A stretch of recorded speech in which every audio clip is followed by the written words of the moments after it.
तर नमस्कार मित्रांनो, सर्वात महत्त्वाची गोष्ट अशी आहे की जे काही 2 दिवस झाले की आपलं ऑपरेशन सिंदूर हे चालू आहे आणि उगाच काहीतरी जी काही गोदी मीडिया रात्रभर त्यांनी म्हणजे एवढ्या म्हणजे चुकीच्या बातम्या म्हणजे ह्याच्यामध्ये टी व्ही चॅनल्सवर, यूट्यूबवर अशा म्हणजे एकदम फेक न्यूज त्यांनी पसरवल्या आहेत की त्याच्यामुळे त्यांनी दुसरं काय त्यांना TRPचा म्हणजे त्यांना फायदा होत आहे.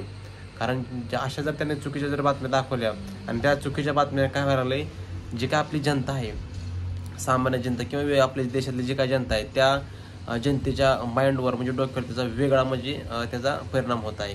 कारण जी आपली जी काही इंडियन आर्मी आहे किंवा जी काही आपली नेव्ही आहे, जी काही आपले म्हणजे हे आहे पूर्ण म्हणजे सैनिक आहेत ते त्यांच्या पद्धतीने म्हणजे कसं पाकिस्तानला किंवा जे काही दहशतवादी आहेत त्यांना कशाप्रकारे हँडल करायचं आहे ते पूर्णपणे आणि प्रॉपर ते ते त्यांचं म्हणजे काम करत आहेत. उगीच ह्या जे काही गोदी मीडिया आहेत त्यांनी उगाच त्यांच्या स्वतःचा शहाणपणा तिथे दाखवण्याची गरज नाही. त्याच्यामुळे वेगळा निगेटिव्ह परिणाम होतो.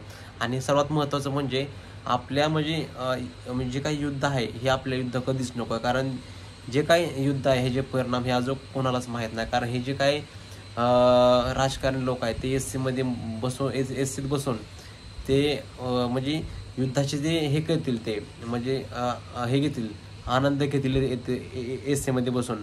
पण तिथे प्रत्यक्षात आपल्या आर्मीला, आपल्या जवानांना तिथे लढायचं आहे आणि युद्धाचे हे परिणाम खूप वाईट असतील. हे पूर्ण जगाला माहीत आहे युद्धाचे परिणाम काय असेल. कारण तिथे हे राजकारणी लोक तिथं युद्धासाठी जाणार नाहीत आणि त्यात त्यांचं नुकसान काहीच होणार नाही. ते नुकसान होणार आहे आपल्या सामान्य जनतेचं, गरीब जनतेचं नुकसान होणार आहे.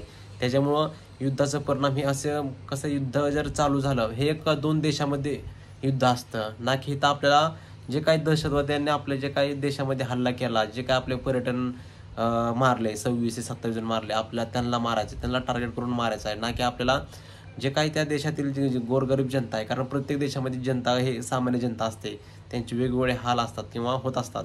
त्याच्यामुळे आपलं युद्ध कधीच नको आहे. कारण युद्धाने आपल्या देशाचं, समोरच्या सुद्धा देशाचं नुकसान होतं आणि आपल्यासुद्धा देशाचं नुकसान होतं. त्याच्यामुळं जर युद्ध जर झाले तर त्या आपला देश हे 20 ते 25 वर्ष पाठीमागे जाऊ शकतो, हा तुम्ही विचार करू शकता.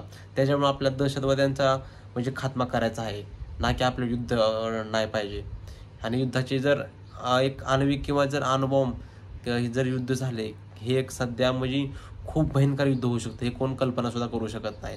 कारण का जे काही हे जपानमध्ये 1942ला जे किंवा 1914ला जे युद्ध झाले, पहिलं आणि दुसरं महायुद्ध, त्याच्यामध्ये जपान असे वेगवेगळ्या देशाने जे काही सहभागी झाले होते त्यांना युद्धाचे परिणाम त्यांना माहीत आहे. त्यांना तुम्ही ही करू शकता. त्यामुळे आपल्या देशाला युद्ध नको आहे.